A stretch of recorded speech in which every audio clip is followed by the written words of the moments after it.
एक आपको पता चलेगा कि कफ वगैरह की बातें होगी। अब मालूम कैसे करूँगा? पेपर में नहीं पूछेंगे कि निमोनिया को डायग्नोस करें, पेपर में वो पूछते हैं ऑर्गेनिज्म कौन सा है। क्या पूछेंगे? तो अब एक तो मैंने आपका रैप बिल्ड कर दिया किस चीज़ के लिए? निमोनिया के लिए। अब मैं बात करूँगा, बस 9 मिनट और लूँगा। अब मैं बात करूँगा किसकी?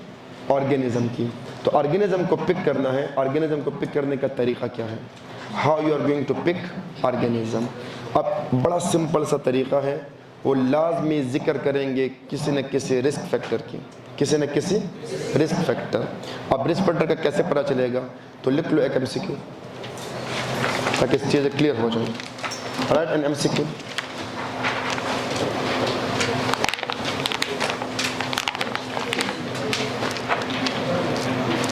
MCQ लिखो, a 25-year-old,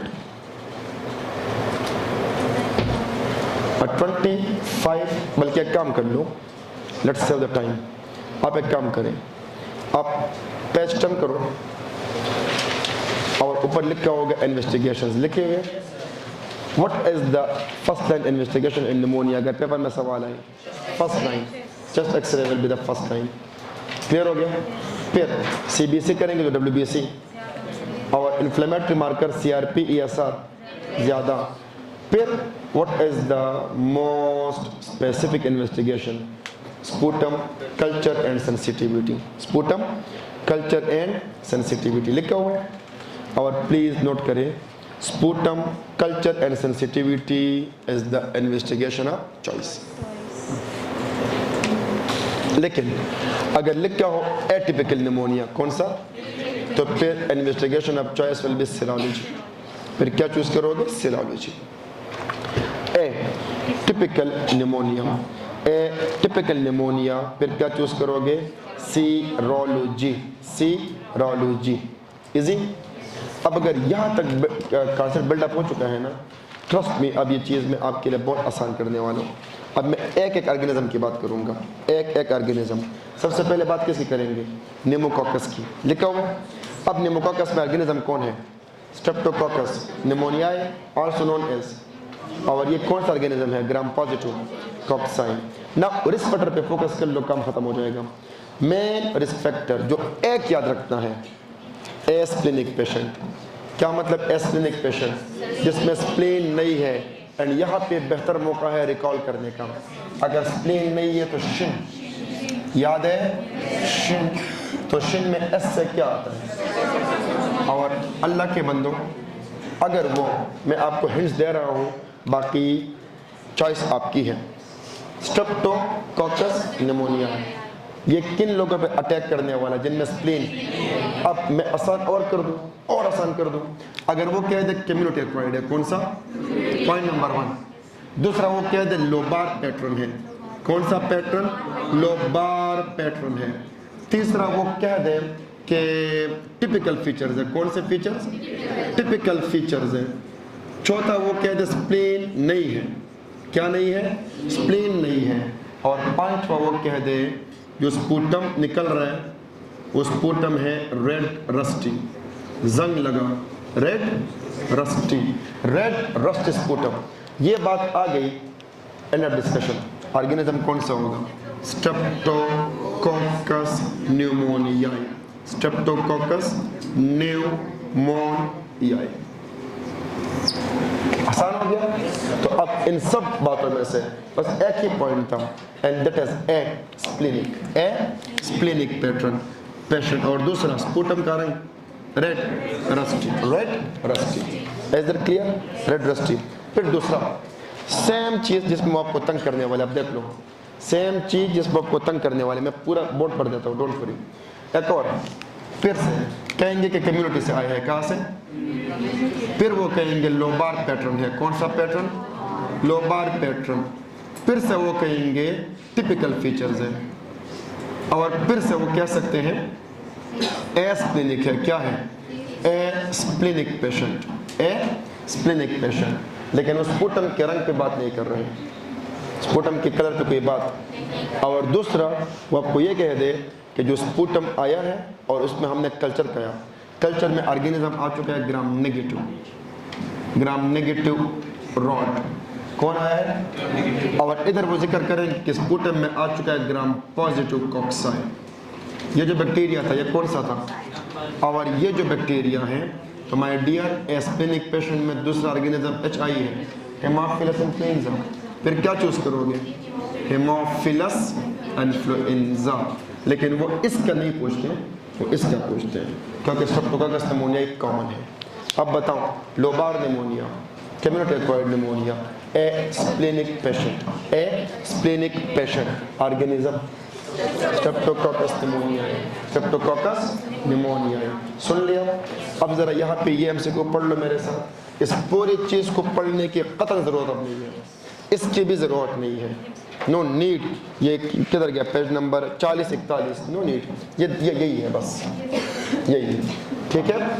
उसके बाद एक MCQ पढ़ लो यहाँ से। क्या लिखा है? 42-year-old male presented with high grade fever, cough with sputum which is red, rusty in color. On examination there is bronchial breathing, coarse crepitation। और sputum में वो बता रहे कि डिप्लोकोकाई है, ग्राम पॉजिटिव डिप्लोकोकाई ऑर्गेनिज्म निमोकोकस। फिर नेक्स्ट MCQ पढ़ लो। 37-year-old male presented with high grade fever, cough with sputum, bronchial breathing, coarse crepitation। Chest X-ray में क्या लिखा है? Lobar consolidation. स्पूटम में लिखा है ग्राम नेगेटिव कोकोबैसिलाई। कोकोबैसिलाई कौन है? ये कोकोबैसिलाई कौन है? H influenza. I don't think ये मुश्किल था। दोनों में टिपिकल फीचर्स होंगे, दोनों में लोबार निमोनिया होगा, दोनों में स्पूटम बनेगा, दोनों में बुखार तेज होगा। 1 ग्राम पॉजिटिव है, 1 ग्राम नेगेटिव, दोनों कॉमन है एस्प्लेनिक पेशेंट्स में। शिन निमोनिक याद है ना? शिन निमोनिक क्लियर हो गया? ओके। उसके बाद मैं बस 2 और पढ़ाऊंगा, 2 और। ये पिछले एग्जाम में था, if I am not wrong. तो अभी जो बताने वाला हूँ ये पिछले एग्जाम में था और मैं अभी ख़त्म करा देता हूँ। सुन लो। अगर वो जिक्र करे, सब लोग बोर्ड की तरफ, अगर वो जिक्र करे कि अल्कोहलिक है, कौन है? शराबी। शराबी को मत इग्नोर करना। अगर वो कहे अल्कोहलिक है या वो कहे डायबिटिक है, अल्कोहलिक या डायबिटिक है, और या वो कहे कि पेशेंट ने एस्पायरेशन की है, क्या की है? Aspiration. I repeat, alcoholic A, diabetic A, aspiration की है पेशेंट ने। और आपको ये बता दे कि जब हमने एक्सरे किया है, एक्सरे में लंग्स का एपेक्स इन्वॉल्व है, एपिकल निमोनिया। कौन सा pneumonia? Apical pneumonia.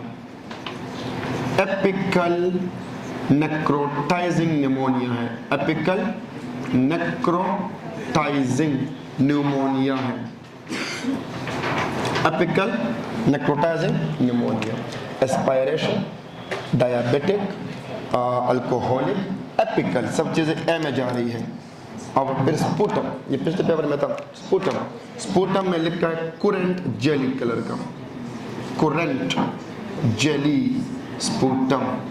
कुरेंट jelly sputum आ जाए, बात ख़त्म हो जाती है। क्लेप्शियला। कौन होगा? क्लेप्शियला होगा, क्लेप्शियला। तो क्लेप्शियला ये है, निमोकोकस ये है, हेमोफिलस इन्फ्लुएंजा ये है, और Klebsiella was gram negative rod, gram negative rod. Done. उसके बाद नेक्स्ट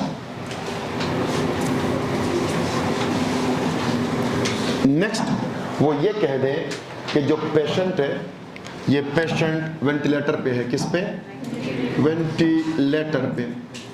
या वो ये कह दे कि इस पेशेंट को सिस्टिक फाइब्रोसिस है, सिस्टिक फाइब्रोसिस है। या वो ये कह दे कि पेशेंट को ब्रोंकाई इक्टेसिस है, ब्रोंकाई इक्टेसिस है। या वो ये कह दे कि जो स्पूटम है वो ग्रीन है, स्पूटम है वो ग्रीन है। और यहाँ पर क्या लिखा गया था? क्लेप्शियला, क्लेप्शियला। ये जो बातें आ जाए साथ में बात ख़त्म होगी।